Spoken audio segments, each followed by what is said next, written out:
అందరికీ నమస్కారం. సాయి న్యూస్ కి స్వాగతం. ఇప్పుడిప్పుడే బ్రేకింగ్ న్యూస్ అయితే రావడం జరిగిందండి. ప్రధానమంత్రి కన్నుమూత, దేశమంతా షాక్. వివరాలు అయితే వీడియోలో తెలుసుకుందాం. వీడియోని ఎక్కడ స్కిప్ చేయకుండా కంప్లీట్ గా చూడండి. అప్పుడే మీకు కంప్లీట్ ఇన్ఫర్మేషన్ అనేది తెలుస్తుంది. అలాగే ఇప్పటి వరకు మన ఛానల్ ఎవరైతే సబ్స్క్రైబ్ చేసుకోలేదో దయచేసి సబ్స్క్రైబ్ చేసుకోండి. అదే విధంగా లైక్ చేయడం మాత్రం మర్చిపోకండి. ఇంకా వివరాల్లోకి అయితే వెళ్ళిపోదాం. మాజీ ప్రధానమంత్రి కాంగ్రెస్ సీనియర్ నేత మన్మోహన్ సింగ్ కన్నుమూశారు. గురువారం సాయంత్రం తీవ్ర అస్వస్థతకు గురి కావడంతో ఆయనను ఢిల్లీలోని ఎయిమ్స్ ఆసుపత్రికి తరలించారు. అత్యవసర విభాగంలో చికిత్స పొందుతూ ఆయన గురువారం రాత్రి తుదిశ్వాస విడిచారు. గత కొంతకాలంగా మన్మోహన్ సింగ్ అనారోగ్యంతో బాధపడుతున్నారు. ఈ క్రమంలోనే తీవ్ర అస్వస్థతకు గురి కావడంతో ఎయిమ్స్కు తరలించగా చికిత్స పొందుతూ కన్నుమూశారు. మన్మోహన్ సింగ్ ఆసుపత్రిలో చేరిన విషయం తెలుసుకున్న ప్రధాని నరేంద్ర మోదీ ఆయన కుటుంబ సభ్యులకు ఫోన్ చేసి మాట్లాడారు. మరోవైపు వాయనాడ్ ఎంపీ కాంగ్రెస్ అగ్రనేత ప్రియాంక గాంధీ ఎయిమ్స్ కు వెళ్లారు. బెల్గావీలో సిడబ్ల్యూసి సమావేశంలో పాల్గొన్న కాంగ్రెస్ అధ్యక్షుడు మల్లికార్జున్ ఖర్గే, కాంగ్రెస్ అగ్రనేత ఎంపీ రాహుల్ గాంధీ ఢిల్లీకి హుటాహుటిన బయలుదేరారు. శుక్రవారం నాటి అన్ని కార్యక్రమాలను రద్దు చేసుకున్నారు. ఢిల్లీ ఎయిమ్స్ కు భారీ ఎత్తున కాంగ్రెస్ నేతలు చేరుకుంటున్నారు.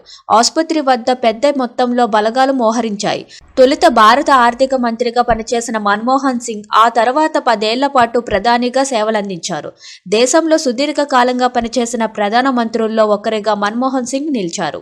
1932 సెప్టెంబర్ 26 మన్మోహన్ సింగ్ ప్రస్తుతం పాకిస్తాన్లోని పంజాబ్ రాష్ట్రంలోని గౌహ్లో జన్మించారు.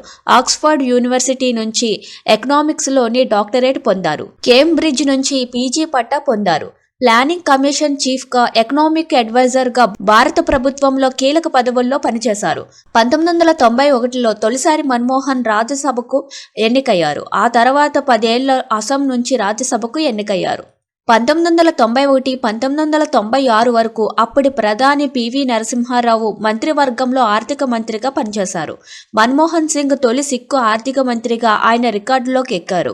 భారత ఆర్థిక సంస్కరణలు చేపట్టిన వ్యక్తిగా మన్మోహన్ సింగ్ ఘనత వహించారు. ఇక 2004 నుంచి 2014 వరకు యూపీఏ హయాంలో భారత ప్రధానమంత్రిగా మన్మోహన్ సింగ్ సేవలందించారు. మన్మోహన్ సింగ్ హయాంలోనే ఉపాధి హామీ ఆర్టీఐ చట్టం అమల్లోకి వచ్చాయి. 2024లోని ఆయన రాజ్యసభ సభ్యుడిగా పదవి విరమణ చేశారు. పద్మ విభూషణ్ సహా అనేక అవార్డులు, పురస్కారాలు మన్మోహన్ సింగ్ కు అందాయి.